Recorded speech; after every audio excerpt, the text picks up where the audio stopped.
Vamos a comenzar con la alabanza al Buda Shakyamuni.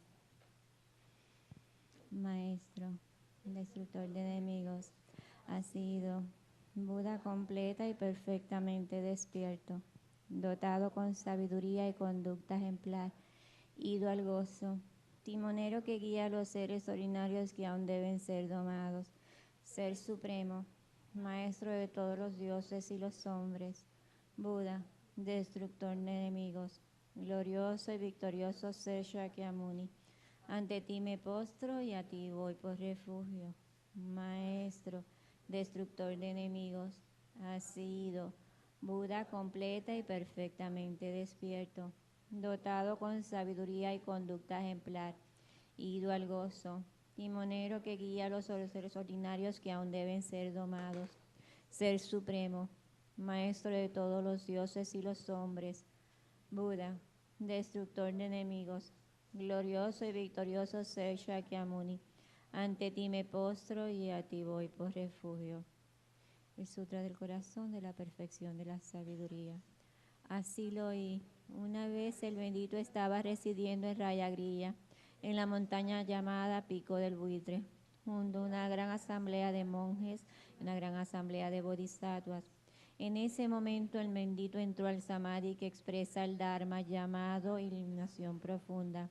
Y al mismo tiempo el noble Avalokiteshvara, el bodhisattva Mahasattva, mientras practicaba la profunda perfección de la sabiduría, vio lo siguiente.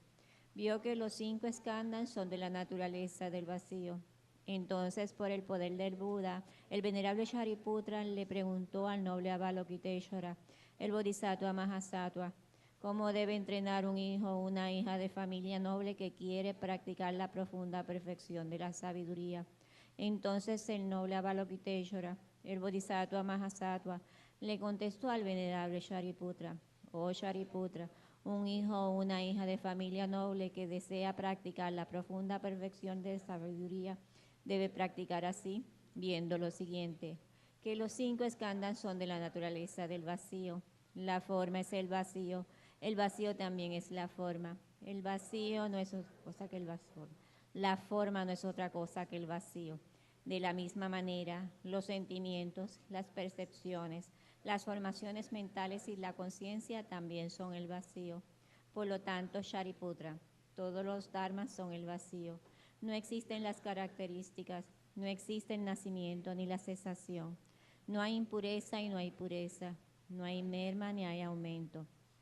Tanto Shariputra, vacío no hay forma, sentimiento, percepción, formación mental ni conciencia. No hay ojos, oídos, nariz, lengua, cuerpo o mente. No hay apariencias, ni sonidos, ni olores, ni sabores, ni tacto, ni dharmas.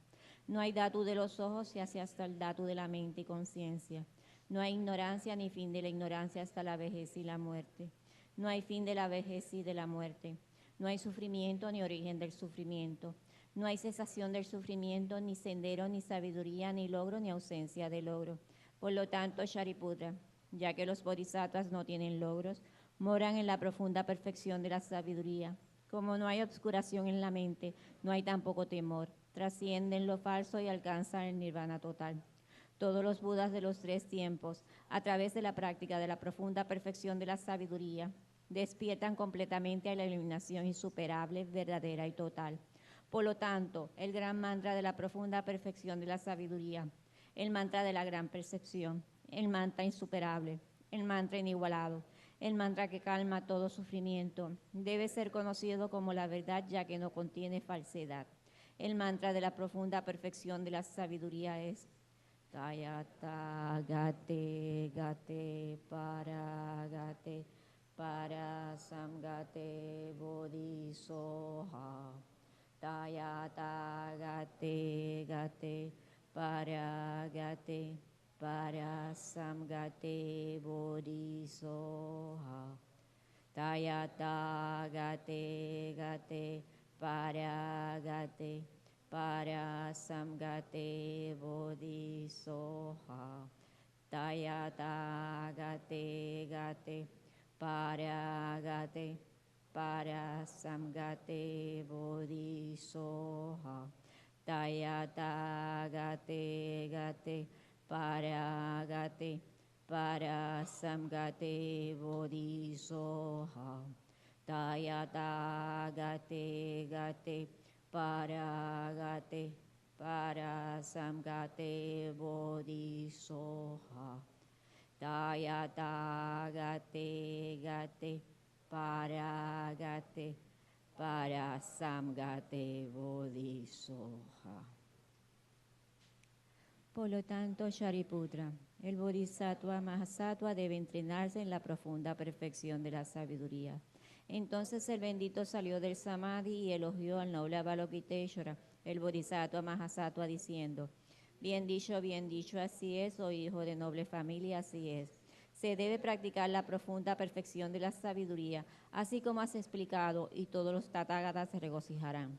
Cuando el bendito dijo estas palabras, el venerable Shariputra y el noble Avalokiteshvara, el Bodhisattva Mahasattva, y toda la asamblea de dioses, humanos, asuras y gandharvas se regocijaron y alabaron las palabras del bendito. Hacemos la ofrenda del mandala breve en español. Esta tierra ungida con perfume y regada de flores, con el monte Meru, los 4 continentes, el sol y la luna, como una tierra pura de Buda yo te ofrezco, que todos los seres puedan gozar de una tierra así. Oh sagrado y venerable Lama, desde las nubes de compasión que se forman en los cielos de tu sabiduría dharmakāyika, por favor derrama una lluvia del Dharma vasta y profunda, de acuerdo precisamente con las necesidades de los que serán adiestrados. Idam Guru Rana Mandalakam Nirjatayami.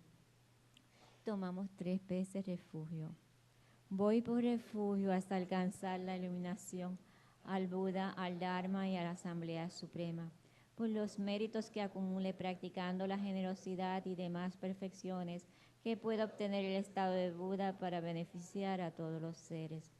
Voy por refugio hasta alcanzar la iluminación, al Buda, al Dharma y a la Asamblea Suprema, por los méritos que acumule practicando la generosidad y demás perfecciones que pueda obtener el estado de Buda para beneficiar a todos los seres. Voy por refugio hasta alcanzar la iluminación, al Buda, al Dharma y a la Asamblea Suprema, por los méritos que acumule practicando la generosidad y demás perfecciones que pueda obtener el estado de Buda para beneficiar a todos los seres.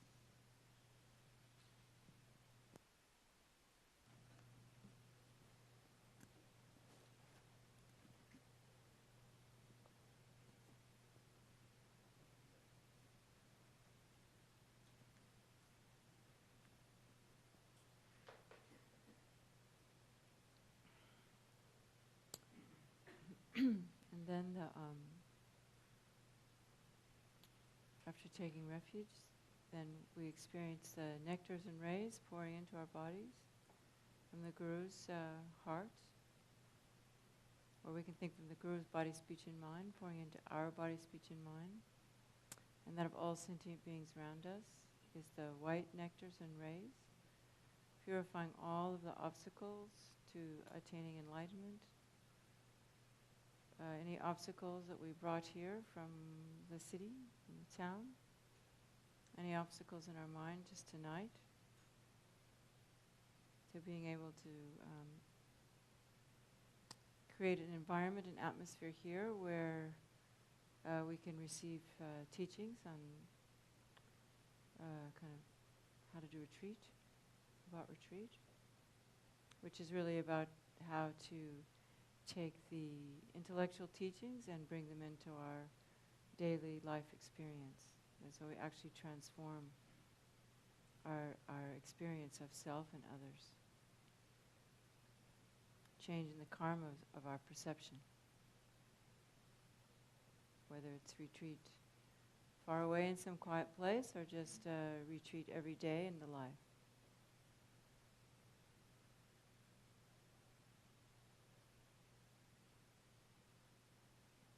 Particularly all the obstacles to understanding and practicing Guru devotion in all the stages of the Lam Rim, up to experiencing the generation stage, completion stage practices, and the union of indivisible bliss and emptiness. the state of total transformation of a body-mind into a Buddha.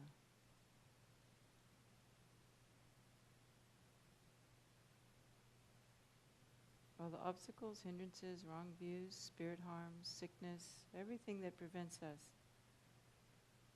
from experiencing the Dharma moment to moment in our daily lives with every breath we take.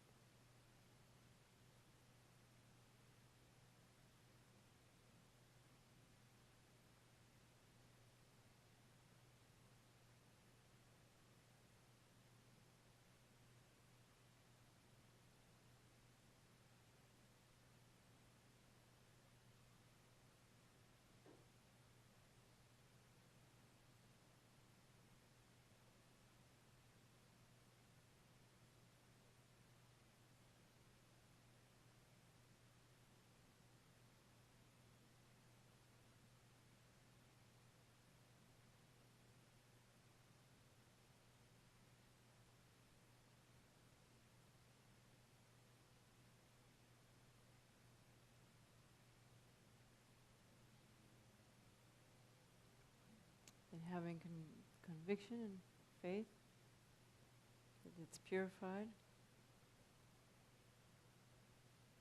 then we experience the yellow nectars and rays, bringing blessings of the Buddhas, of the Gurus, into the body, speech, and mind of ourselves and all sentient beings, bringing us the capacity to understand, to contemplate,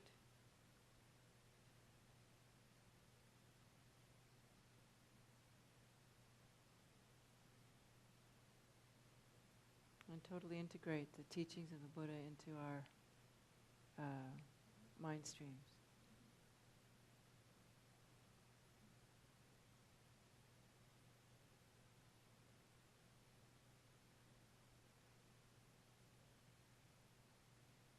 Even just we think the Four Noble Truths are very basic, but in actual fact, if we just imagine that understanding the truth of suffering, really getting the cause of suffering, so that inspires us to study the path, understand the path, and reach the true cessation. Inspiring us to not be lazy and just let our minds wander throughout the day into whatever thought that comes, but actually harnessing the mind with our own mind, and remembering renunciation, bodhicitta, right view throughout the day, transforming every path into the path to enlightenment, every activity into the path to enlightenment. Just a little mindfulness pouring into us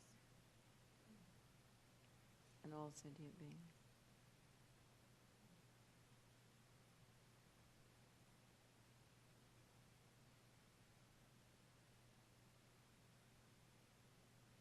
Reminding us to pay attention to our minds and that we're experiencing it's just it's like the reflection in the mirror. It's an illusion, like a dream, everything in the day.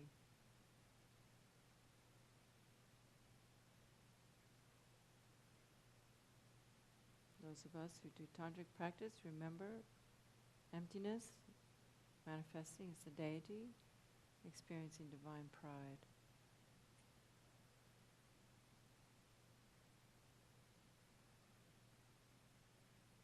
The ability to touch, be aware of the delusions, accept them, and letting go.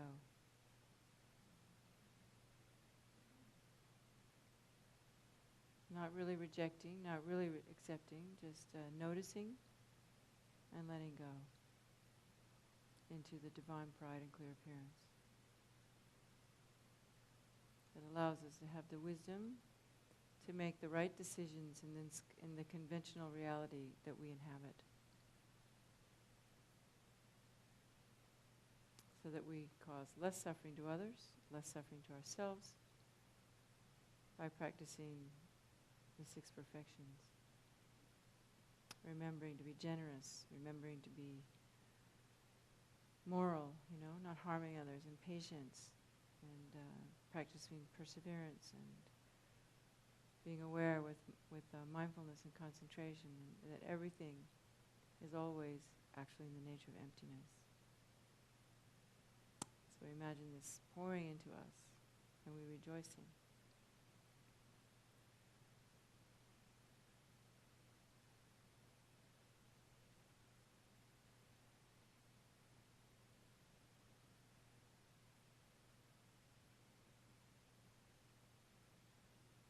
Genuinely feeling happy, At least relieved.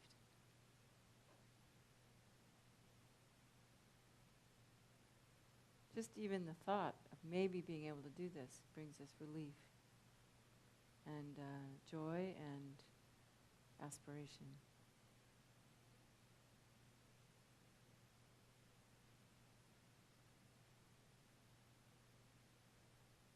And then the Guru Buddha comes very small, the size of like a mustard seed, comes to the crown of our heads and that of all sentient beings, enters in through the crown chakra, top of the head, purifying going down to the central channel, to the crown chakra, lighting that up, purifying, throat chakra, purifying, sitting in the center of the heart. Allowing ourselves to feel the safety, the kindness, the love of the Guru. That it allows us to let go of our self-pity concepts about ourselves, of our fears and hopes and prides, low self-esteem or over self-esteem, all these things. And we just sort of sit in a natural state of experiencing warm, tender, loving kindness for ourselves and all sentient beings.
And then we kind of let go.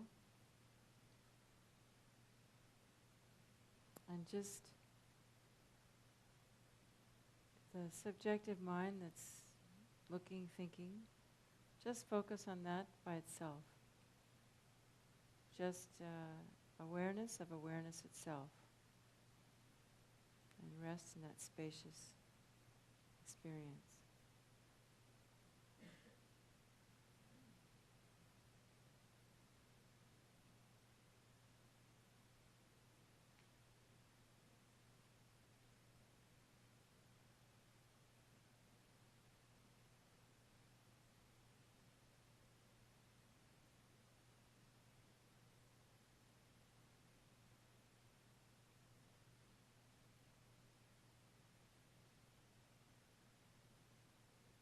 The subject itself becomes the object.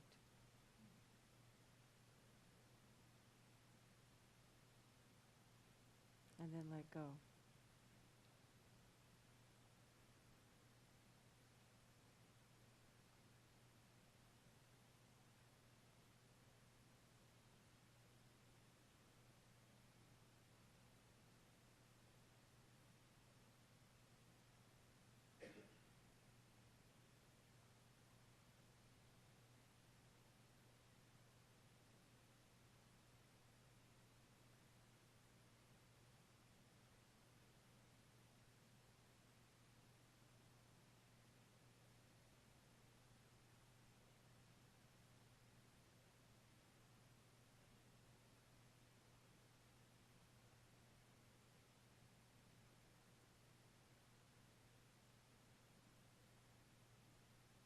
You don't have to try too long, you'll get tired. So then just come back again. Subjective experience of, me or I, whatever it is that's doing the looking. We think it's I, but it's not really an I. It's just an experience of subjective awareness. The mind thinks, so we think there is an agent of the thinker, but actually it's just thinking, conception. We can let go of that concept.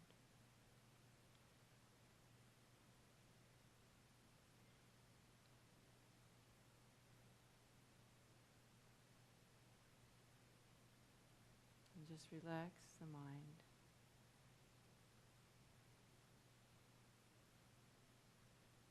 No more concepts.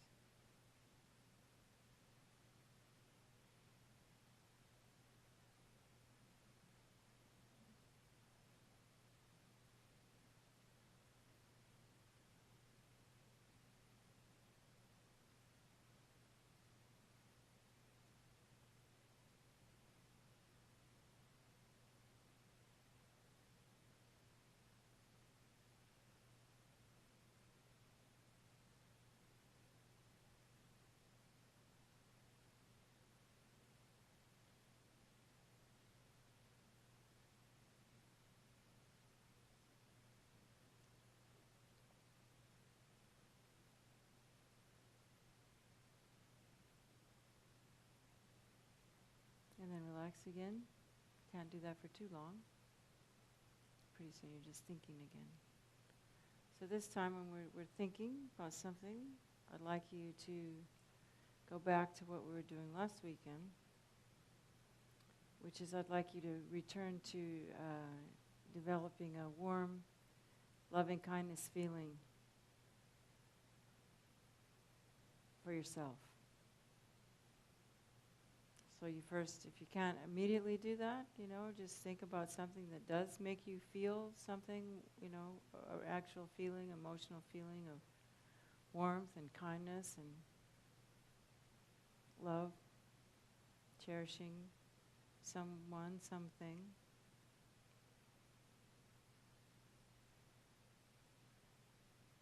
Maybe it's the guru, maybe it's your spouse, maybe it's your child, maybe it is you, maybe it's your dog.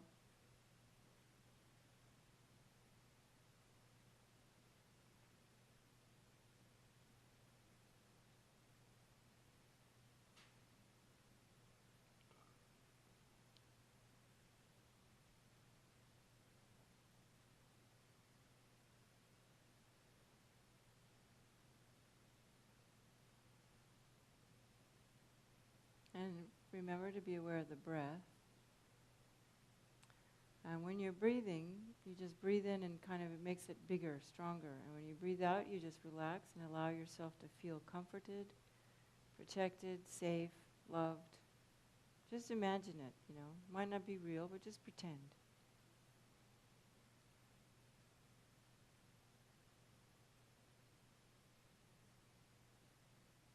If you ever had the experience of being comforted by someone, just allow yourself to feel comforted.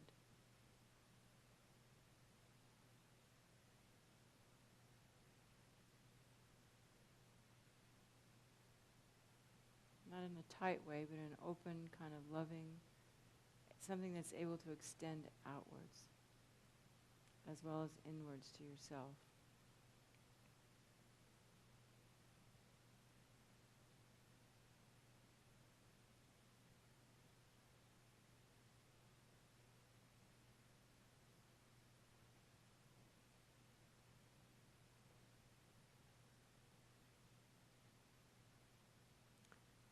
So keep that going, and I wanted to go back to the experience. We were learning how to love our enemies. And what we were doing the kind of classical exercise of, thinking of somebody we loved, and then we Once we got that feeling of somebody that we love, then we put in the, change that person in our objective sphere of awareness to someone we have difficulty with, someone that makes us feel angry, someone that makes us feel hurt, But this time, rather than trying to focus love on that person, what I'd like you to experiment with is just bring that person into your awareness, but then give the love to yourself with that person in your awareness. So, you bring that person up, and enough that the uncomfortable feeling comes. But rather than trying to love that person, try to love yourself in the presence of that person and that emotion that that person invokes in you.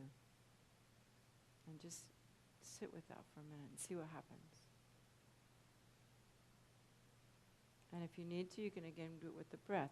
As you breathe in, one part of your mind is focusing on that person and what it does for you, but the another part of your mind, as you're breathing in, you're allowing the love of the Guru and the love that's in the center of your chest permeate those negative feelings with the positive ones of care and love for yourself as you breathe in.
And then again, within that inner environment of comfort and love, just look at awareness itself. That which is focusing, that which is thinking, just penetrate that. So that you kind of relax into what Lama Zopa calls a non-objectifying state of just experiencing. That's tinged with love and compassion.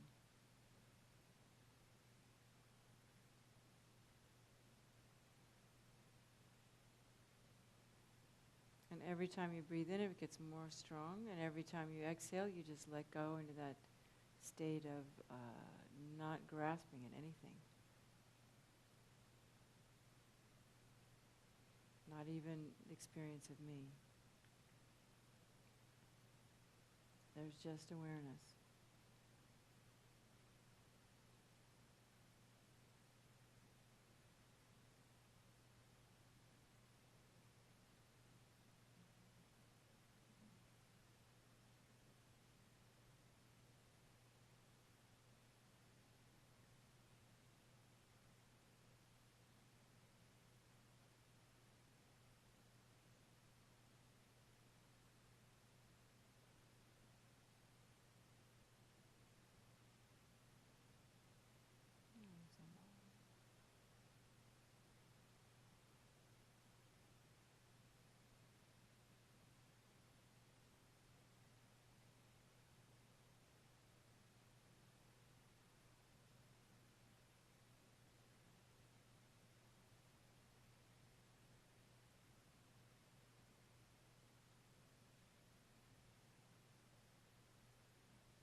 the mind again, relax the effort, and just think, for the sake of all Mother Sentient beings, I must quickly, in this very lifetime, attain the state of a Buddha to be able to benefit all sentient beings. And for this reason, we're going to have a little discussion about practice. And then have a raffle to raise money for the center. Right? Fun.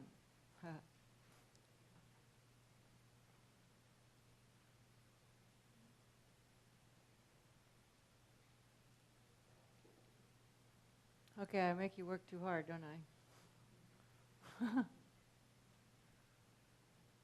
We just have to do this a little bit every time, because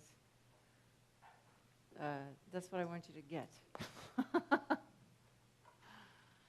And you don't, you only get these things if you practice it. So, because I know a lot of you are doing tantric practice, and when you do these tantric sadhanas, they're always supposed to be in that space,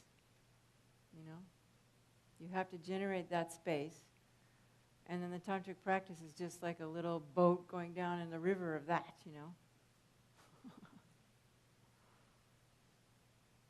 So don't worry if you don't get it, because eventually you will, and doing the tantric sadhanas makes a lot of merit, so you can eventually get there,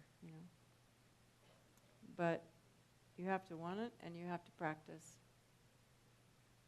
And this thing about, learning to love and appreciate yourself is so important, because otherwise you won't really practice, And I think a lot of times when we sit down to do these practices and these sadhanas, the mind's tight, And you sit down and you're just like, I don't want to sit here. And you just like read your prayers as fast as you can because you want to get it over with, because you don't really like sitting there, right? Because you're uncomfortable, right?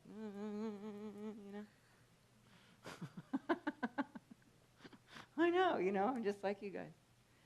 But if you can do this first, and just sort of like make yourself sit there, even though, it's like, and do the breathing. The breathing is so important. Even if you do just the simple, the Thich Nhat Hanh, that's so basic, breathing in, I feel love, breathing in, I relax, and eventually, even if you take, 5, 10, 15 minutes to do that, if you'll kind of, it's almost like you can penetrate through all that lung, Because we live in lives that we're just all shaken up every day, coming here, going there, be in the car,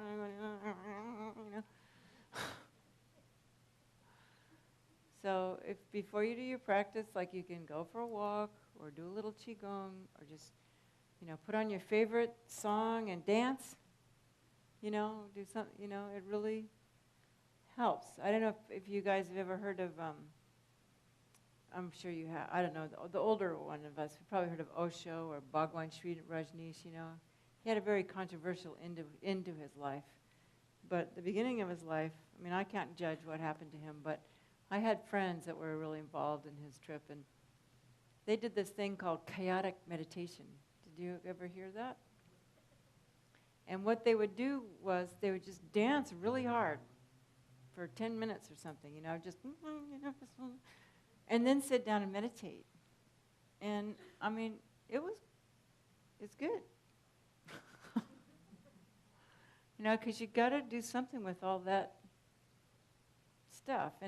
And if you drink a glass of wine, that kind of relaxes you, but it's still there, and the wine kind of makes you feel sort of sick anyway, so. And anyway, slowly, just don't give up. That's the main thing, just don't give up.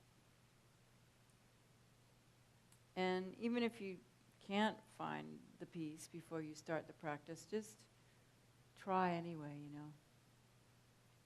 Give yourself that time when you're not reading and thinking and, but just being present with whatever is going on with you, And do that thing of, loving yourself and just trying to go through your body, and that thing I've taught you about going through your body and just try to, like with your mind's eye, you just kind of try to touch that uncomfortableness, And Lama Yeshe used to use the word penetrate. It's like with one part of your mind, with that loving kindness part of your mind, you can kind of penetrate that interference, yucky feeling, And the other thing is, and let go, and then you just kind of let go, So, because even, we wake up first thing in the morning, and in the past days, in the old days, particularly before the 90s and the 2000s, you could wake up in the morning and kind of be relaxed, But nowadays, we wake up, first thing we think of, I have to do this, I have to do this, I have to do this, I have to do this, First thing when we wake up. So, I think just do this before you even get out of bed, just like, okay, I wake up, just kind of stop. And if you've learned Reiki from Veronica, you can give yourself a little Reiki. I think that really helps, I really think that helps a lot. And just kind of take a moment to just like breathe into your heart chakra, and because there is something automatically, naturally blissful in your heart, And that's why we talk about hearts and love and, why we feel from the heart and all that stuff. There is, physiologically in our subtle body, that is where this resides, So that's why we bring the guru into the heart, because we're trying to like get into the more subtle home. It's like home, where the love is. So when you first wake up in the morning, just think about your heart and just breathe, you can just breathe into your heart, and whatever you remember of like Dharmakaya meditation, just kind of like try to emulate that. Think about somebody that you love, and just give yourself a few minutes before you get up to just try to find that calm place. And just to, and every day, and then I know it's really hard to remember throughout the day, but if you can even take a minute to just, that I think originally we had the 6-session Guru Yoga because we would 6 times, you just stop for a minute and think. Yeah, I remember my friend David Molk, he told me when he first got the 6-session Guru Yoga, he thought it had to be 6 times a day. And so whatever he would be doing, if he was walking down the road, he'd sit down, This is, a long time ago because he didn't know better. He'd just stop, okay. But I think it's a good idea. I can see why. I think the Muslim thing of stopping and, it'd be nice if we had someone who put it on your app, like some little alarm that goes off, oh, remember to, like we can't have the, have you ever been to India and you can hear them calling the Muslims to prayer in the morning?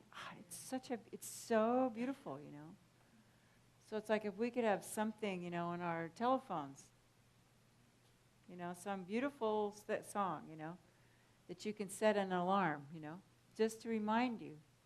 And I know at Plum Village, where Thich Nhat Hanh lives, they like ring a bell every hour.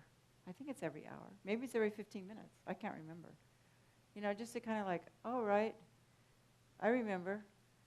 But you have to create that space first to know where you're going to go back to, And I think that in our education, in our Buddhist education, and particularly in our Gelugpa Buddhist education, we're just told to be think, read this, say this prayer, But we need to focus more on the meaning. They tell us in the teachings, it's not the words, it's the meaning, And it's not the meaning, it's the experience. So we need to really do more of that. Because you guys have all been studying for a long time. You know the words. You know the meaning. Now you need to get into the experience. And that's what retreat is about, is getting into the experience. And making it some taste, some juice. Lama used to say some chocolate. We need to taste the chocolate. So, and if everyone nowadays, it seems like it's getting harder and harder to take any time out. So, do retreat for 15 minutes. And I mean, Lama Zopa Rinpoche, we should find it. I bet you could find it on the Lama Yeshe Wisdom Archive. He gave a talk in the summer of 1982 at Tushita. I've been meaning myself to find it and print it out because I know there's a transcript because I think he used to have it once. And he called it Mind Retreat. And Rinpoche said, you can do retreat anywhere because he said the real retreat is retreating from the 8 worldly concerns. Right? Everyone knows the 8 worldly concerns, you know. Not wanting blame, wanting to be famous, being, you know, sad when we don't get what we want, being really happy when we get what we want. You know, what are they? Loss and gain, blame and shame, what are they? Happiness, not happiness. And, yeah, these, I know what they are, I just can't think what they are right now, so I'm not going to stop. But you know what they are. Loss and gain, praise and blame, happiness, sadness. There's one more. I don't know. So,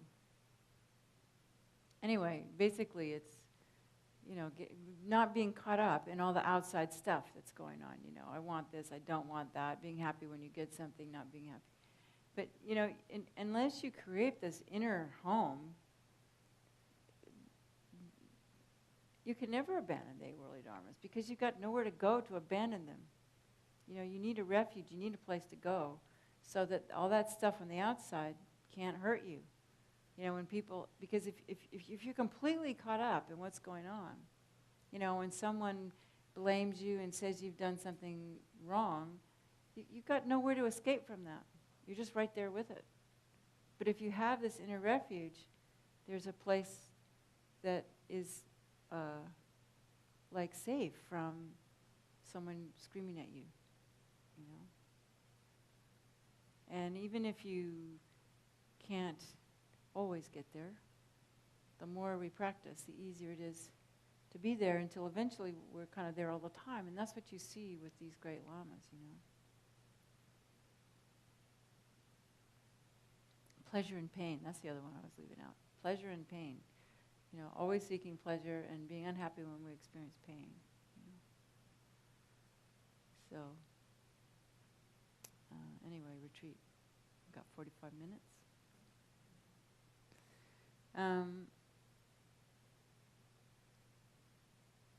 I'm just trying to think what's, you know, most beneficial for you because I know it's not that easy for you all to do retreat. But you could, and even these days, I was going to say you could start a savings account so you could save up some money so you could go on a retreat. But even that's almost impossible these days. So, you know, maybe you could like decide, okay, on Saturdays I'm going to do a retreat at my house. You know? Think about the 8 worldly dharmas. But set yourself up and say, okay, today, I mean, I don't know if you have children, maybe that's impossible, but maybe you could take your children to the grandmother or something, I don't know.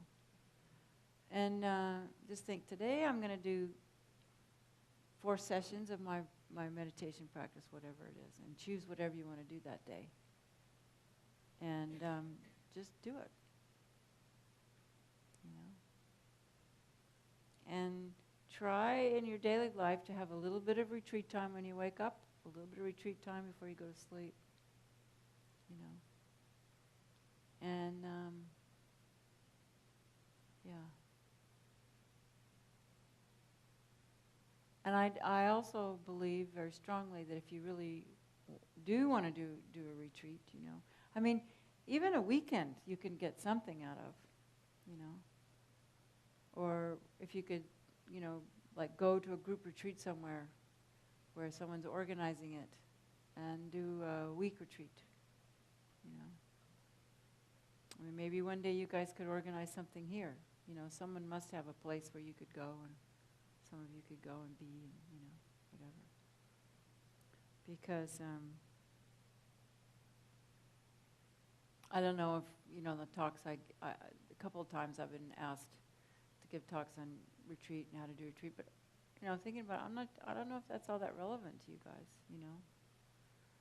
But at least you can strive for it, you know, you can wish for it, you can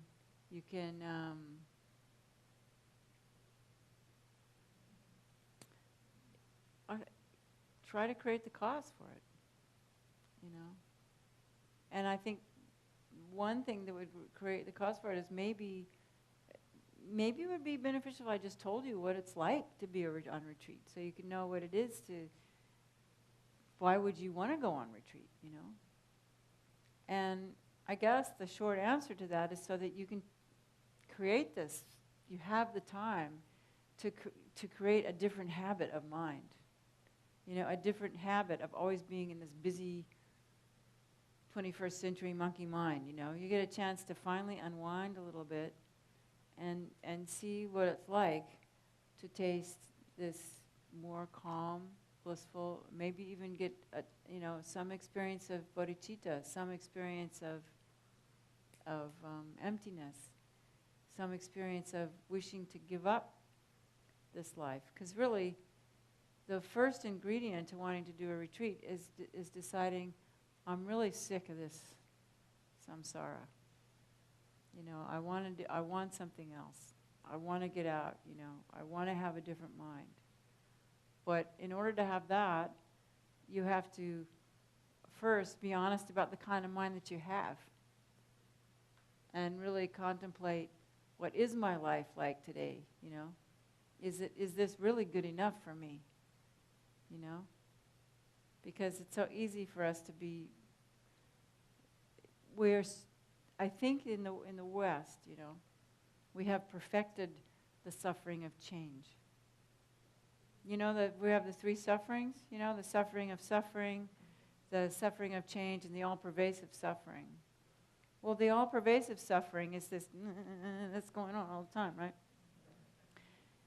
And this grasping. Lamiashi was so cute. When I first, a lot of us, not cute, I mean, he was, that's not nice, you know, he was more than cute, but his English was so sweet. And he used to say, grasshopping mind. And we used to think he was saying grasshopping mind, you know, like as a grasshopper is like hopping around, you know, the grasshopping mind. But really he was saying the grasshopping mind, you know, grasshopping mind. So anyway, but then the suffering of change is like, you know, when it's cold, we just move into the sun and we get warm, and then we get warm too much, and so we go into the shade, and then, you know, and so that's what we're really good at, you know. I'm feeling a little bit, my mind's not very comfortable. Well, I'm just going to call my friend. Okay, I'm done calling my friend. Well, maybe now I'll go eat something. Maybe now I'll look at the YouTube. Oh, maybe now I'll go to the beach, and maybe now I'll do this, you know. And so we're constantly changing what we're doing. But in actual fact, as soon as we change, you know, the suffering of talking to my friend finishes, and then pretty soon the suffering of cooking dinner starts, and then pretty soon that becomes suffering, then we change something else. Because any of these things, if we do them long enough, even talking to your best friend on the telephone becomes suffering after a little while. You can't wait to get off the phone. Really, isn't it? You know? So you need to think about that. You know, that what would you do if you didn't have all this stuff to keep us constantly in this suffering of change, you know? And understand that that is the suffering of change.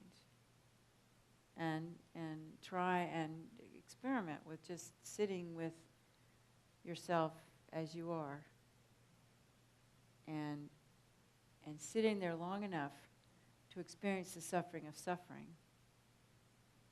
And really, just the suffering of being. I mean, just having this mind is suffering. I mean, it can be transformed into something very, very blissful. But it doesn't happen by itself. I mean, we can do things that give us relief from that. You know, like, I mean, sex is really great for that, right? You get relief for about, what, a few minutes? Then it comes back. Oh, well, now I have to think about this. Da da da da da da da da da. You know. So, and the purpose of retreat is to sit with that long enough that you can actually penetrate that and just open up into this experience of just spaciousness. which then you can use to meditate on emptiness. And it's not like you can, someone was asking me, was it you? Someone was asking me about emptiness the other day. Oh, it was Yasmin. She's not here tonight, is she? She was asking about the experience of emptiness, and it was like, when you have it, when you have an experience, what's the difference between a realization of emptiness and the experience of emptiness? And I said, and this is just what I think, we can all have experiences of it. We can get blessings from the lamas, or even in our own meditation. Sometimes the I disappears. We're in this blissful, and that's an experience of it. But realization is when it's there all the time. So just because you have some kind of experience of emptiness doesn't mean you realize emptiness. I mean, some people talk about instant enlightenment. They think just because one time they had it that they're enlightened. That's not it. But what we want is we want to put ourselves in the situation where those experiences can become more frequent and we can remember them. And because what we want to be able to do is remember them when the 8 worldly dharmas come up. When we're experiencing pleasure, mix that memory of emptiness with the pleasure. Mix that memory of emptiness with the pain, Mix that memory of emptiness with the loss. Mix the memory of emptiness with the gain, Even when you buy a new dress and you feel really cool, that's the dharma of gain, Just try to remember that experience of emptiness, and because it's not, renunciation doesn't mean that we have to give up our pleasure and be really mean to ourselves, or even give up the suffering of change. It's just that we have to always within that, never be giving up the wish. First of all, never forgetting that this is actually in the nature of suffering, and that we want to get something better than that, not only for ourselves, but we are the fortunate ones. We're the ones who are dwelling in the suffering of change all the time, thinking it's happiness. But there are so many sentient beings, even among our friends, that are suffering, And so we need to keep this inspiration, this wish alive, so that we can be of benefit to others, And even before we're enlightened, we can still be of some benefit, to others. I mean, I really believe that you just doing Tonlen for someone, going to the hospital doing Tonlen, can help. Of course, we can help, like you guys go and help and feed the people who need food and that kind of stuff, So I know it's really hard to keep in mind meditation on emptiness or meditation bodhicitta, but as much as you can, just try to remember. And that's why the breath, being aware of your breathing is so important, because if you can bring the awareness of the breathing into your meditation when you're sitting, then, if you can just remember your breathing when you're walking around in the suffering of change, it really helps you to remember. So when you're doing your tantric practice, always try to have this. That's why I've been trying to teach you, remember feeling your body, remember feeling your breathing, because that will, if you have that with your, experiences in your meditation, then when you're in the day and you just stop to remember, oh yeah, that's right, I have a head, I have hands, I have feet, and if you do that when you're sitting, then when you're doing in the walking around, it helps you to bring the awareness of your Dharma practice when we're out so busy, can't remember anything, because we're so multitasking and all the things that we have to do. So, yeah.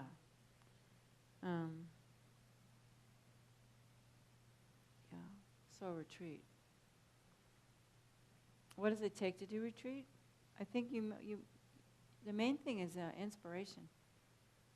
And so, and also I think karma. You have to have the karma. You have to create the karma. Like for me, I don't have anything to be, proud about. The fact that, I just had to have I had the karma of this life to do retreat, because I met a guru that really inspired me, and I must have done something in a past life, because when I first heard about a 3-year retreat, I just went, I want to do that. I heard that immediately, I want to do that. And I just dropped everything and just focused on making that happen. It took 8 years, of total concentrated effort to make that happen. So, and I'm not trying to advertise, Land of Calm Abiding or where I come from or what I do, but if one way to create the cause is to support other people doing retreat, because that will give you the karma. It creates, because, karma like creates like. So if you're actually supporting someone who's doing it, then it, and I didn't mean to say this, but I'm just now trying to think, what can you do? If you're not in retreat and you want to do a long retreat, then, support retreat centers and support people doing retreat. And then the main thing is to, dedicate, motivate and dedicate. If you really want to do retreat,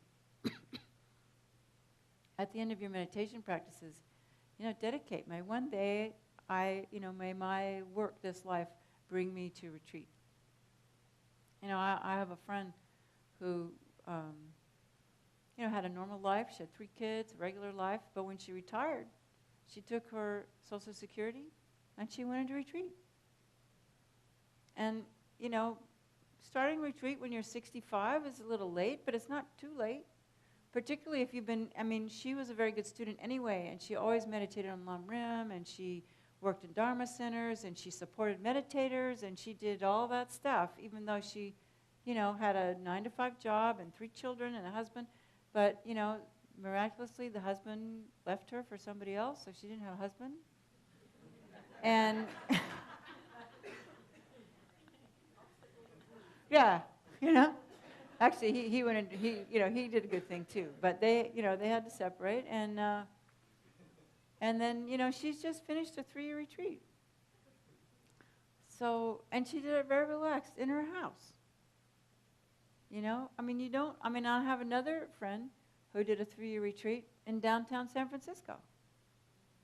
And she did all her own shopping, but she did the retreat in San Francisco. And she got a really good experience. So you don't necessarily, have to, get a retreat place or spend a lot of money to go to a retreat place. But, the one thing that my wish, for Land of Calm Abiding is that it will be free. Because we need a place where people don't need money to do retreat. In the old days, like in India, you could just put on the robes and get a begging bowl, and that's all you needed. So we need to simulate something like that for people who really are serious, that they can just, and they can go to that place, and that there's a group of people all around the world who are giving $20 a month, so that when that person, whoever it is, Corey or you, or decides, I want to do a retreat, they can just show up and be taken care of by everybody else. And that's my dream, that everybody, 100,000 people are supporting the 10 that are at the point in their lives where they finally have enough merit to do retreat, And then that also helps the whole world, because everybody else is creating the cause to do retreat. And the important part about it is that if people don't get the experience, then the Dharma is just only going to be alive in words, which means it'll be dead. And even among Tibetans, it's very difficult to have the conditions to do retreat, I read something just really recently, since I've been here, some book I was reading, I don't know which one. I think it was maybe one of Jeffrey Hopkins' forwards to the Dalai Lama book on compassion I was looking at. He said that, when the Dalai Lama came out of Tibet, he wondered how many Tibetans actually had gained Shine. And apparently it was about 5. So we're not unusual. And so it's really important that we, as a society, if we value the Dharma, then we need to have a few astronauts who can go to the moon. You know, the people who have been working at it, you know, it's like takes lifetime after lifetime after lifetime, but maybe this is their last lifetime before getting it. You know, and so if we can help those people, then that will help us to maybe next lifetime be that person. You know? So I think that as a society, and even within our Buddhist culture, we need to focus on this aspect of our, whatever it is, you know, our work in the world, you know, to try to preserve the Dharma. Because, you know, we're at the point now where I think it's some other Lama I heard recently saying, you know, who was it? I can't remember them right now, but in the West, now we have gompas, we have centers, we have teachers. Everything's translated into, at least into English. It's going, you know, but where are the people who are going to hold the Dharma? We don't have that in the West. And part of it is the obstacle of our Western culture. Because, like, I know people, sadly enough, you know, who said, well, I couldn't do a retreat, or I couldn't be a monk, because I couldn't ask people to support me. You know, we have this big thing, you know, that it's a sin, you know, it's a shame if we don't have everything we need for ourselves.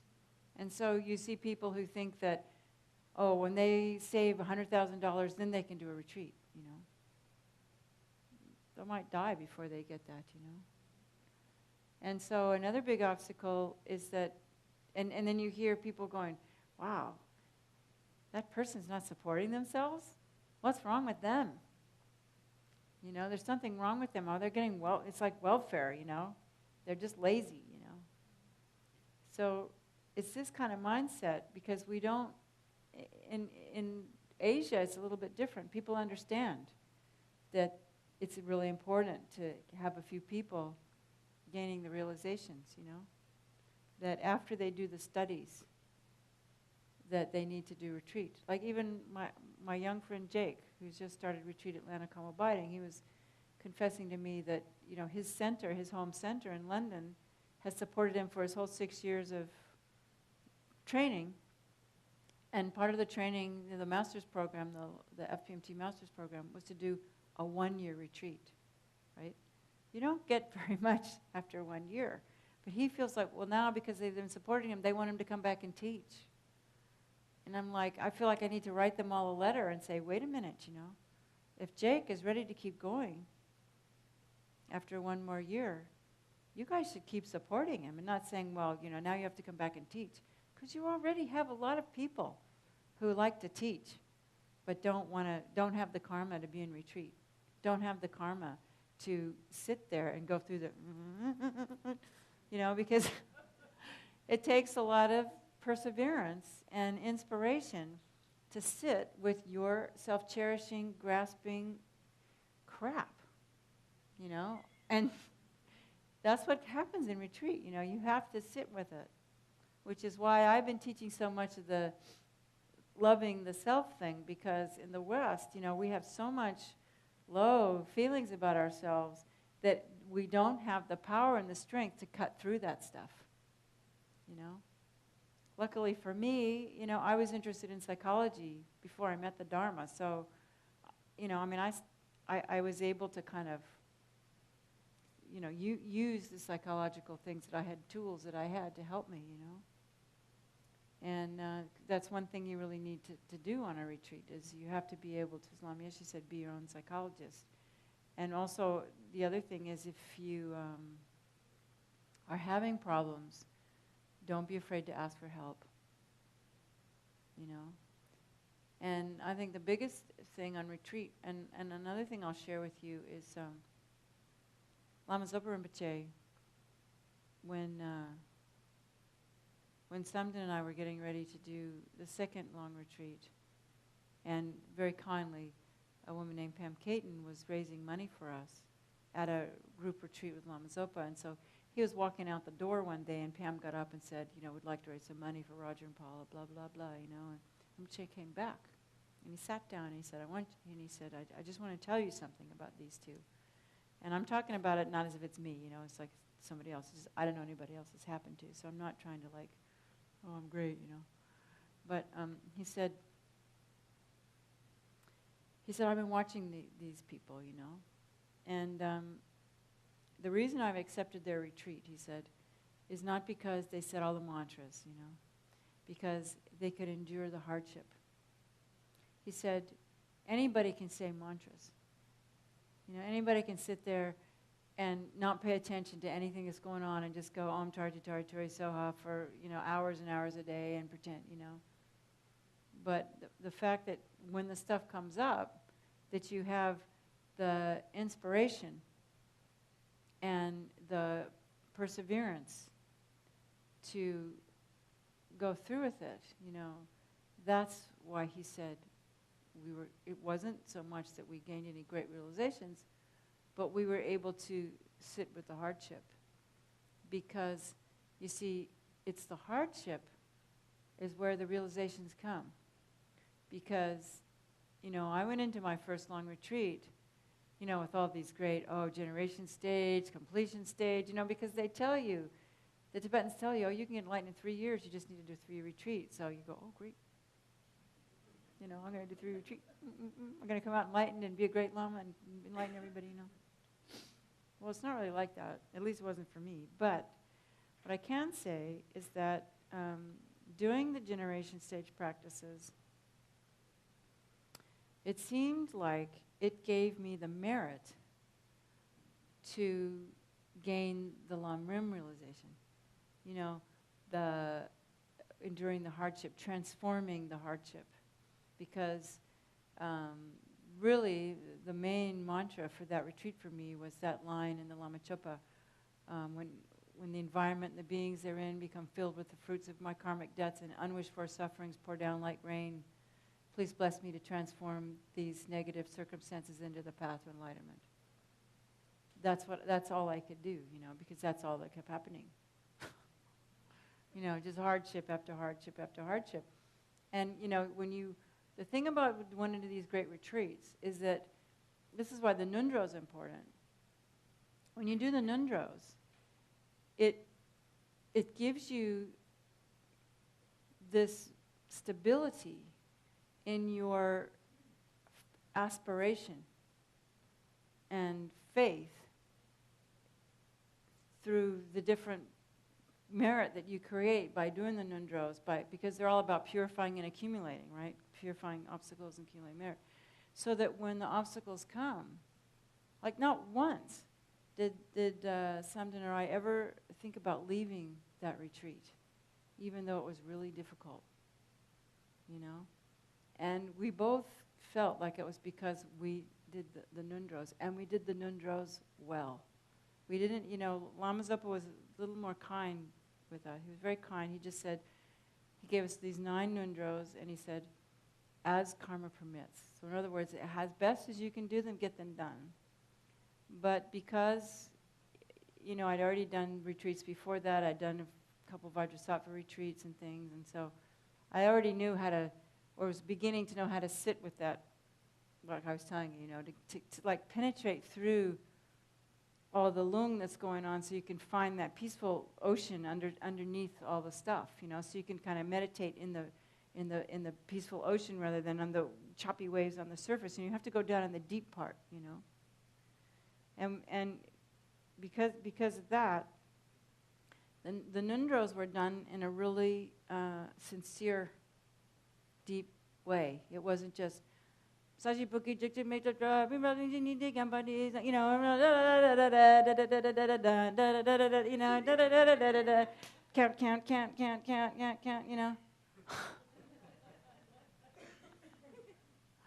Because I knew people at the time when it was like, because it was like a lot of people back in the 80s wanted to do 3-year retreats, and they'd go, did you get your refuge Nundro done? Oh, I did it in 3 weeks. Did you get your Vajrasattva done? Oh, I did it in 3 months. Namo Guru, Namo Guru, Namo Guru, Namo Daya, Namo Daya, Daya, Daya, Daya, mind's good, blah, blah, blah, blah. They never penetrated into the deep, So they were really taking refuge, right? Because when you're doing the refuge nundro, you're really taking refuge. And the mantra is just kind of like, the soundtrack to the experience, It's not that there's the mantra going on and the experience is, you're everywhere, everywhere, everywhere, Now, for me, when I did Vajrasattva, my mind was everywhere, everywhere, everywhere. But because Vajrasattva brings everything up. But still, because, like I was saying earlier, the whole Kirti Centro Rinpoche said, I'm going to say it again because I know I said it last week. He said, it wasn't even a big deal, It was something maybe a lot of people didn't even get because it was just like a little thing here, I can't remember who was translating at the time. Maybe it was Zenla. I think it was Zenla. And he said, the whole key to tantric practice is faith and intention. So even if your mind is a bit crazy, if you really have a strong intention, I really want to attain enlightenment. I really want to, purify, And this faith that comes from, I was talking about the three faiths, really knowing what the situation is, knowing the path, believing in that path, because you test it, like Buddha said, you test it. And then because of that, aspiring, I must attain enlightenment, continually aspiring. And then you can, with those faith and the intention, even if you don't think you're very good, I'm still not a good practitioner. I still don't think I'm, but slowly, you do make practice, So this mind that we have, I'm not good enough, that's the one you really have to you are good enough, You have to wake up in the morning, I'm good enough to get enlightened, Even if you don't think that's your obstacle, believe me, it is your obstacle, I remember, I wasn't there, but Lama gave a commentary on Vajrayogini. My friend Bill Kane told me this. And he said, he looked around and he said, how many of you really believe you can get enlightened? Nobody did. So you have to have faith and intention in the object, in the path and in the Buddhas, but you also have to have some kind of faith in yourself. And you have to build that through these exercises that we've been doing, and how to love yourself and accept, how broken we are. Everybody's broken. There's nobody that had a perfect mother. Everybody is insecure. Everybody's neurotic. It's no big deal. Just get on with it.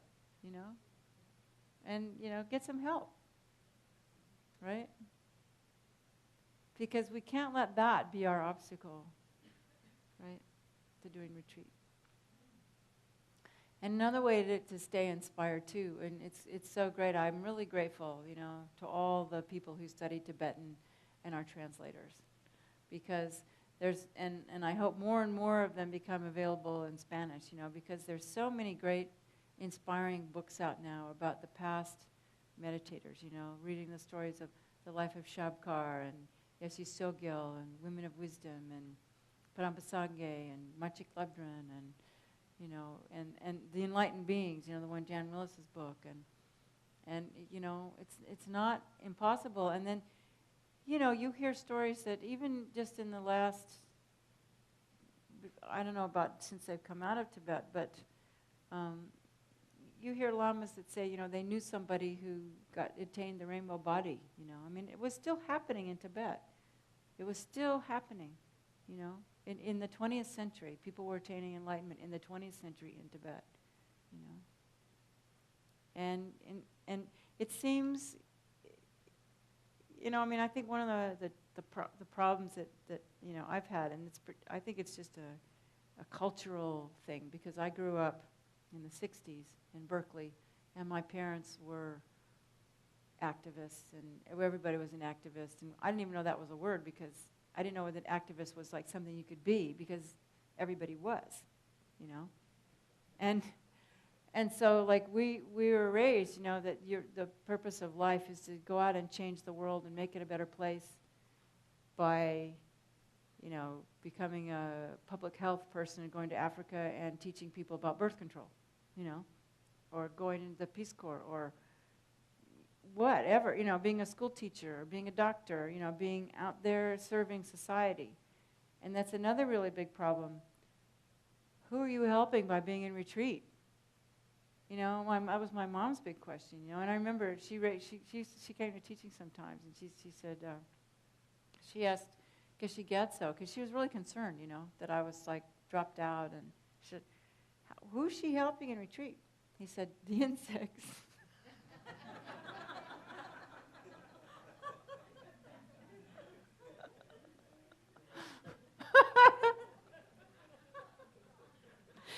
But, from a Tibetan cultural thing, that's really something. Insects are sentient beings, and the fact that I might be blowing mantras on insects, I don't know if that really convinced my mother, but... But what I try to tell people, when they ask me, I say, well, when someone goes off to medical school, who are they benefiting for 8 years, right? They're just going to school, and they get scholarships, and they get set up, and then when they come out, they're doctors. Well, doing retreat is like that. It's like you have to think of yourself like you're going to medical school. Because even so, they tell us the Buddha's like a doctor, right? And because that I think that helps. Because, I have to admit, even still in my mind, sometimes I think, well, maybe it'd be better off if I was, going to Africa and, helping people with AIDS, or taking care of babies, or, because it just feels like it's so hard to see progress in the Dharma, And the thing is, it's kind of like based on total faith that in a future life you're going to be a Buddha. So it's really hard to, give up your life to do something that you just believe is going to have a result in a future life, So, however, this is why it's really important that we have lamas that are realized, and why it's important that we continue to support people to gain realizations. Because if there aren't people who have realizations that can show us that it took lifetimes to get there, then we aren't going to be inspired to give up this life, to work the whole lifetime, to have something that's going to have a fruit in a future life that's going to benefit sentient beings, And another story I could share is when I finished my second long retreat, and this was one that Kabje Rinpoche asked to do, and it was during that time, it was like 2000 to 2005, and that's when the world really changed. That's when I felt like we just went backwards, really way backwards, society, just because of suddenly, I heard about the bombing of, the Twin Towers, but then the worst part was right away going into Afghanistan, Iraq, and everybody thinking that Saddam Hussein had something to do with it, It was like so totally crazy. And I was just really concerned, and also because I came out of retreat, and everybody had, it was so tangible, the change. Everyone's like nervous more, everyone's meaner, the girls aren't wearing any clothes anymore, and I went out into the into the streets. Everyone's talking to themselves all the time. I didn't even know what that was at first. Standing in line, talk. The world really changed. When I went into retreat, people didn't have cell phones all the time. And there wasn't this thing, and the whole economic downturn, and now everybody has to work all the time. You know, they're constantly, it's not like you go to work at 10 and come home at 6 and you're done, you know. And so I just felt like, wow, I really need to do something to help, you know. And I even thought about things like, maybe I should just go to Washington and sit on the steps and read the Sutra of Golden Light out 24 hours a day or something, you know. I mean, something like that, you know. But I don't know why I said this is coming to tell you, but I'll tell you. So I told Rinpoche, I said, you know, and that the whole climate change, and, you know, there's just like so much bad stuff that I was like, you know, and here I am sitting here going, da da da da da da da, you know, what benefit is that? You know, I had a really hard time finding what, you know, because I don't have enough faith, you know. Samden, he never has that problem, but I think it's my culture, you know, because I was brought up that you're supposed to be doing something. So I went to Rinpoche and I said, Rinpoche, you know, wouldn't it be good to go out and like try to do something about global warming or these problems? And he looked at me and he said, dear, this is also Zenlo was translating again. He goes, he said, don't worry about this planet. He said, there are many universes. There are many planets. He said, you focus on getting enlightened. That's the most important thing. Because what's going on now, in the big scheme of things, is very, very short. And this is the thing that we don't understand, you know. Buddhas, you know, we really have a hard time understanding beginningless lifetimes, beginningless universes. You know, because we get so focused on this life, even this day, this problem, you know. We make such a big deal out of this problem we're having right now, you know. Whereas from a Buddha, you know, from Rinpoche's standpoint, it's just, you know, this lifetime, this, you know. So we need to train ourselves to understand that our concept of time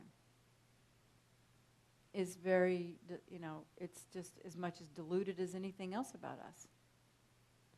And so the fact that we make a big deal out of all this stuff, and I'm not saying we shouldn't have compassion and we shouldn't be helping and we shouldn't be trying to do something about these things. But at the same time, according to the worldview that we are trying to incorporate as being Buddhists, you know, it's really what it is. It's a whole new worldview, isn't it? It's a whole new concept of reality. And within this concept of reality, you know, it's really much bigger. And enlightenment is really important because their suffering is all pervasive. And the amount of Buddhas there are is not that many Buddhas. So, you know, if you have the potential for enlightenment, it's the most precious thing. You know, and even though we have done all the teachings on the perfect human rebirth, none of us have realized the perfect human rebirth. Because if we realized our perfect human rebirth, we would not be wasting all our time. You know, we'd be like Lama Zopa Rinpoche, constantly working towards enlightenment. You know, and according to some views, a very strict definition of a perfect human rebirth, none of us have a perfect human rebirth. Because one way to interpret the 10 endowments, the last one, is actually being supported by others to do retreat. So unless you are supported by others to do retreat, unless you're able, maybe not retreat, but maybe it's also practicing Dharma in another way, then you don't have a perfect human rebirth. So if you want a perfect human rebirth and you don't have one, support someone that does. Or help someone get one, you know. Pick one of you guys. Pick one of you. And put them in retreat. All of you support one person in retreat. Somebody that you know. It'll mean a lot to you. You know. Because you'll be directly creating the cause to get the perfect human rebirth because you're offering someone else one. So, you know, you could think about that. This is a group. If there's somebody in this group who feels ready to do something like that, and, you check with Yangtze Rinpoche. I mean, I can't tell you what to do. It's just, I mean, this is just coming to me spontaneously off the top of my head. But, if you had someone that you could actually help and retreat, imagine the karma of offering someone a perfect human rebirth. What an offering.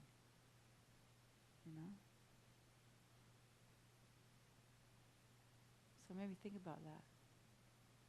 Yeah. So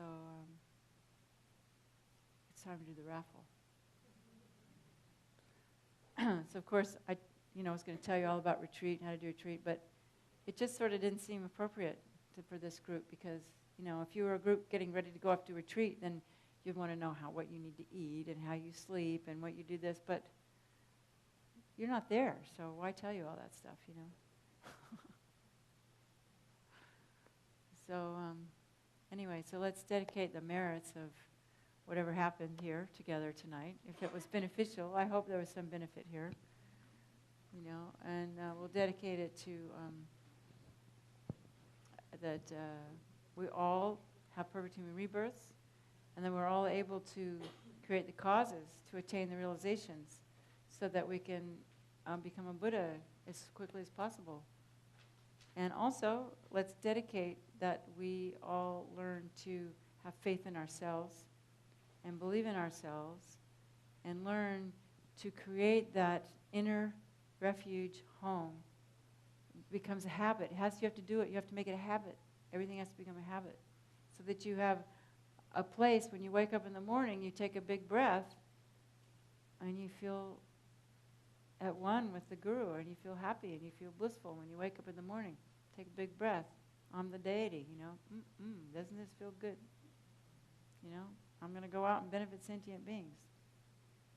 Every morning, feel that, Create the cause for that. If you can just do that, it'll transform your life totally. So we can do all the long dedications after the raffle, because the raffle's part of the thing. Okay? So I don't know who is supposed to be doing that, but Corey? Yeah, a question? Yeah, we have a couple. I have time. It won't take long to do the raffle, I don't think. More like a commentary on whether to do something or not do something about global warming and all those issues. Yeah. And it has to do with our lack of omniscience. Yes. And what colloquially is called the law of unintended consequences. Exactly. So we think we're helping, but we could be exactly doing something exactly sideways or even backwards. Exactly. That's why you end up. That's a very good point. What he's saying is that a lot of the problem with not having omniscience is that you can do something that think is going to benefit because you can't see the result. So then it brings harm. I mean, I know we've all done that in our lives. You think you're trying to help somebody, and it causes another problem over here. And that's the whole story of the 20th century. I'm sure even the people who made the atom bomb thought they were doing something good. So much of science has huge, horrible consequences, So that's a very good point. That's why we have to become a Buddha, so that we can see the results of our actions,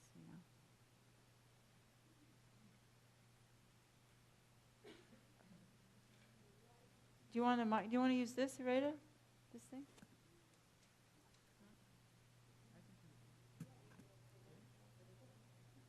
I think so. I'm finished, right?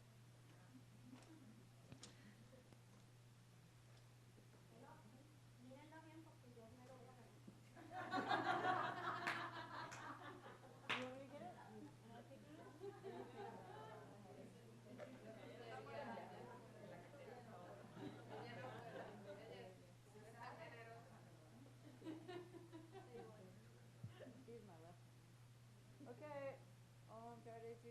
Everybody pray.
Somebody want to debate me?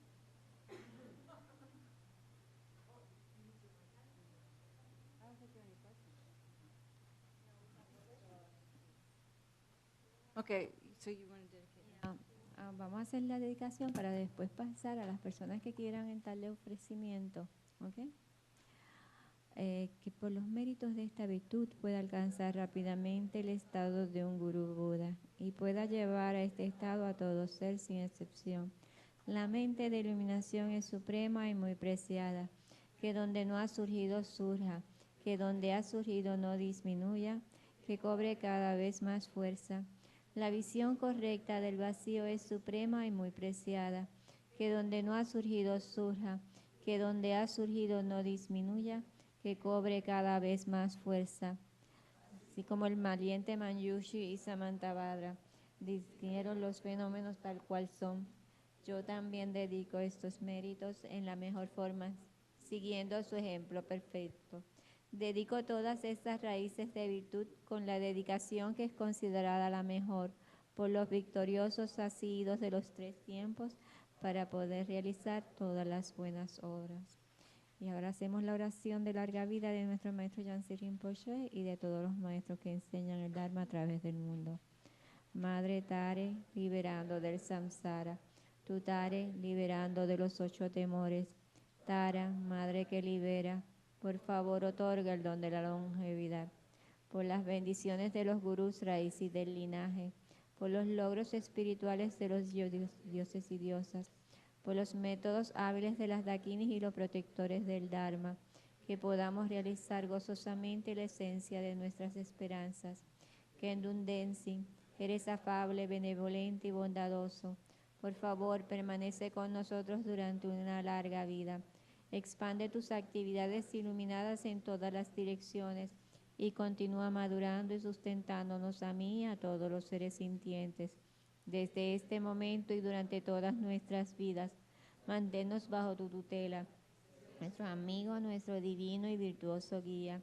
Limpia la degeneración de la ignorancia.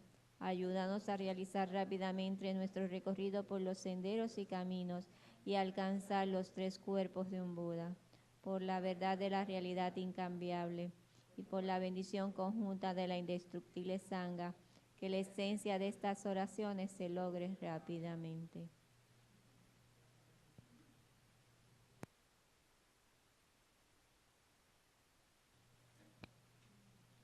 There's something they want to give you.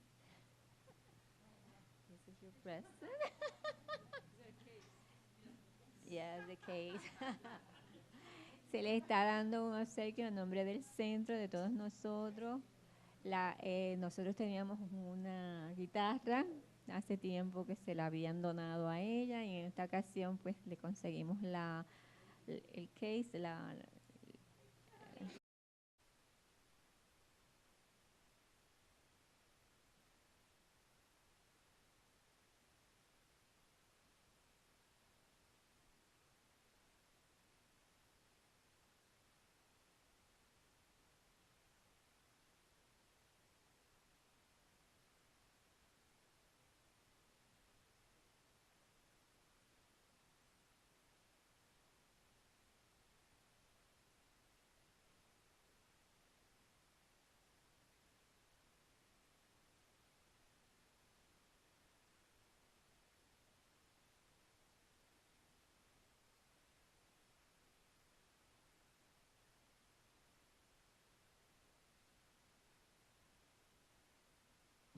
Okay. Vamos a comenzar con la alabanza al Buda Shakyamuni. Maestro, destructor de enemigos, ha sido Buda completa y perfectamente despierto, dotado con sabiduría y conducta ejemplar, ido al gozo, timonero que guía a los seres ordinarios que aún deben ser domados, ser supremo, maestro de todos los dioses y los hombres, Buda, destructor de enemigos, glorioso y victorioso ser Shakyamuni. Ante ti me postro y a ti voy por refugio. Maestro, destructor de enemigos, has sido Buda completa y perfectamente despierto, dotado con sabiduría y conducta ejemplar, ido al gozo, timonero que guía a los seres ordinarios que aún deben ser domados, ser supremo, maestro de todos los dioses y los hombres, Buda, destructor de enemigos, glorioso y victorioso ser Shakyamuni, ante ti me postro y a ti voy por refugio. El Sutra del Corazón de la Perfección de la Sabiduría. Así lo oí. Una vez el bendito estaba residiendo en Rayagrilla, en la montaña llamada Pico del Buitre, junto a una gran asamblea de monjes, una gran asamblea de bodhisattvas. En ese momento el bendito entró al samadhi que expresa el Dharma llamado iluminación profunda. Y al mismo tiempo el noble Avalokiteshvara, el bodhisattva Mahasattva, mientras practicaba la profunda perfección de la sabiduría, vio lo siguiente. Vio que los 5 skandhas son de la naturaleza del vacío. Entonces, por el poder del Buda, el venerable Shariputra le preguntó al noble Avalokiteshvara, el bodhisattva Mahasattva, cómo debe entrenar un hijo o una hija de familia noble que quiere practicar la profunda perfección de la sabiduría. Entonces el noble Avalokiteshvara, el bodhisattva Mahasattva, le contestó al venerable Shariputra, oh Shariputra, un hijo o una hija de familia noble que desea practicar la profunda perfección de sabiduría debe practicar así, viendo lo siguiente, que los 5 skandhas son de la naturaleza del vacío. La forma es el vacío también es la forma. El vacío no es otra cosa que el vacío. La forma no es otra cosa que el vacío. De la misma manera, los sentimientos, las percepciones, las formaciones mentales y la conciencia también son el vacío. Por lo tanto, Shariputra, todos los dharmas son el vacío. No existen las características, no existe el nacimiento ni la cesación. No hay impureza y no hay pureza. No hay merma ni hay aumento. Tanto Shariputra, vacío no hay forma, sentimiento, percepción, formación mental ni conciencia. No hay ojos, oídos, nariz, lengua, cuerpo o mente. No hay apariencias, ni sonidos, ni olores, ni sabores, ni tacto, ni dharmas. No hay dhatu de los ojos y hacia hasta el dhatu de la mente y conciencia. No hay ignorancia ni fin de la ignorancia hasta la vejez y la muerte. No hay fin de la vejez y de la muerte. No hay sufrimiento ni origen del sufrimiento. No hay cesación del sufrimiento, ni sendero, ni sabiduría, ni logro, ni ausencia de logro. Por lo tanto, Shariputra, ya que los bodhisattvas no tienen logros, moran en la profunda perfección de la sabiduría. Como no hay obscuración en la mente, no hay tampoco temor. Trascienden lo falso y alcanzan el nirvana total. Todos los budas de los 3 tiempos, a través de la práctica de la profunda perfección de la sabiduría, despiertan completamente a la iluminación insuperable, verdadera y total. Por lo tanto, el gran mantra de la profunda perfección de la sabiduría, el mantra de la gran percepción, el mantra insuperable, el mantra inigualado, el mantra que calma todo sufrimiento, debe ser conocido como la verdad ya que no contiene falsedad. El mantra de la profunda perfección de la sabiduría es Tayata Gate Gate Para Samgate Bodhisoha. Tayata Gate Gate Para Samgate Bodhisoha. Tayata Gate Gate Para Samgate Bodhisoha. Tayata Gate Gate Para Samgate Bodhisoha. Tayata Gate Gate Para Samgate Bodhisoha. Tayata Gate Gate Para Samgate Bodhisoha. Tayata. Experience the yellow nectars and rays, bringing blessings of the Buddhas, of the Gurus, into the body, speech, and mind of ourselves and all sentient beings, bringing us the capacity to understand, to contemplate,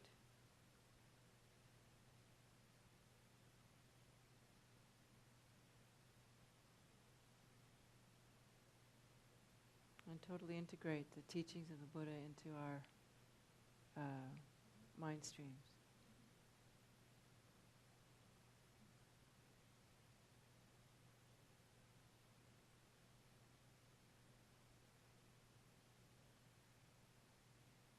Even just the,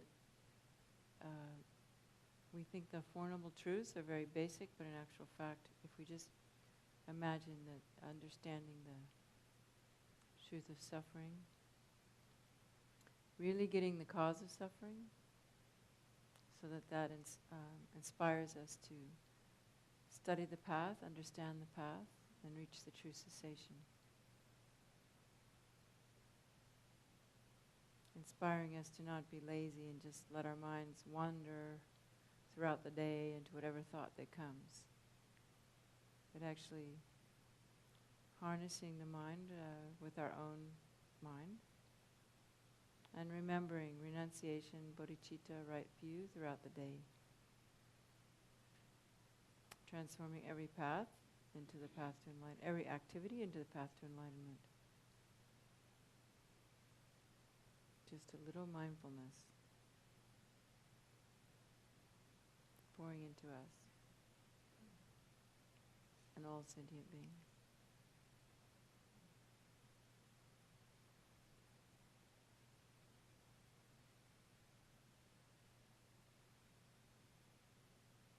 Reminding us to pay attention to our minds and that we're experiencing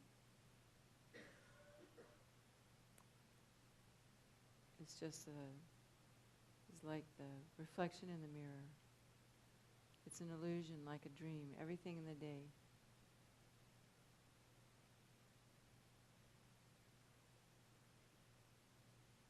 Those of us who do tantric practice, remember emptiness manifesting as the deity, experiencing divine pride.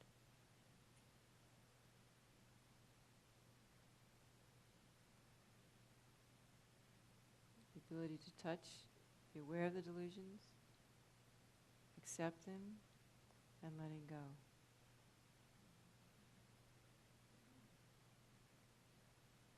Not really Agate, gate, paragate, parasamgate, bodhisoha. Por lo tanto, Shariputra, el Bodhisattva Mahasattva debe entrenarse en la profunda perfección de la sabiduría. Entonces el bendito salió del Samadhi y elogió al noble Avalokiteshvara, el Bodhisattva Mahasattva, diciendo: bien dicho, así es, oh hijo de noble familia, así es. Se debe practicar la profunda perfección de la sabiduría, así como has explicado, y todos los Tathagatas se regocijarán. Cuando el bendito dijo estas palabras, el venerable Shariputra y el noble Avalokiteshvara, el Bodhisattva Mahasattva, y toda la asamblea de dioses, humanos, asuras y gandharvas se regocijaron y alabaron las palabras del bendito. Hacemos la ofrenda del mandala breve en español. Esta tierra ungida con perfume y regada de flores, con el monte Meru, los 4 continentes, el sol y la luna, como una tierra pura de Buda yo te ofrezco, que todos los seres puedan gozar de una tierra así. Oh sagrado y venerable Lama, desde las nubes de compasión que se forman en los cielos de tu sabiduría dharmakāyika, por favor derrama una lluvia del Dharma vasta y profunda, de acuerdo precisamente con las necesidades de los que serán adiestrados. Idam Guru Rana Mandalakam Nirjatayami. Tomamos 3 veces refugio. Voy por refugio hasta alcanzar la iluminación, al Buda, al Dharma y a la Asamblea Suprema, por los méritos que acumule practicando la generosidad y demás perfecciones que pueda obtener el estado de Buda para beneficiar a todos los seres. Voy por refugio hasta alcanzar la iluminación, al Buda, al Dharma y a la Asamblea Suprema, por los méritos que acumule practicando la generosidad y demás perfecciones que pueda obtener el estado de Buda para beneficiar a todos los seres. Voy por refugio hasta alcanzar la iluminación, al Buda, al Dharma y a la Asamblea Suprema, por los méritos que acumule practicando la generosidad y demás perfecciones que pueda obtener el estado de Buda para beneficiar a todos los seres.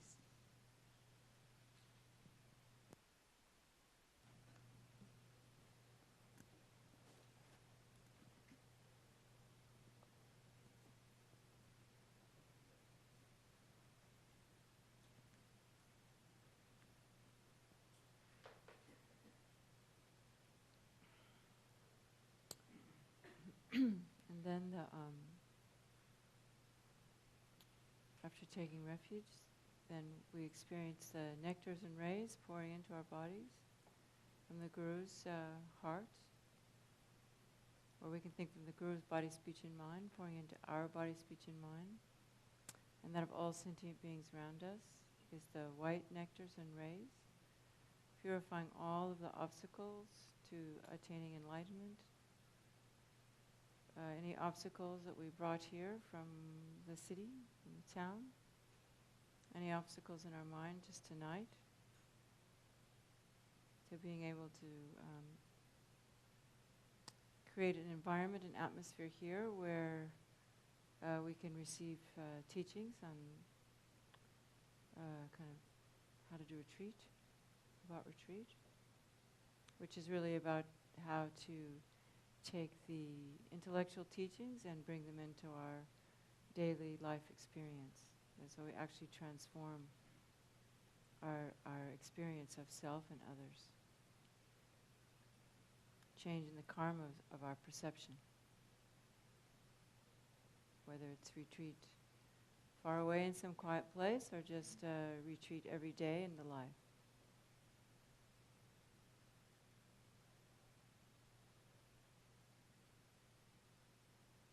Particularly all the obstacles to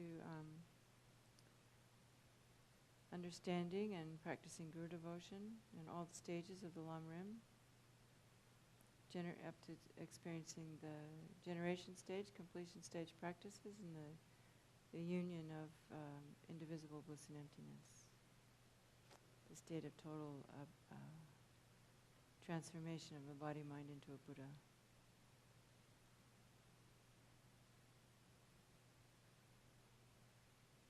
All the obstacles, hindrances, wrong views, spirit harms, sickness, everything that prevents us from experiencing the Dharma moment to moment in our daily lives with every breath we take.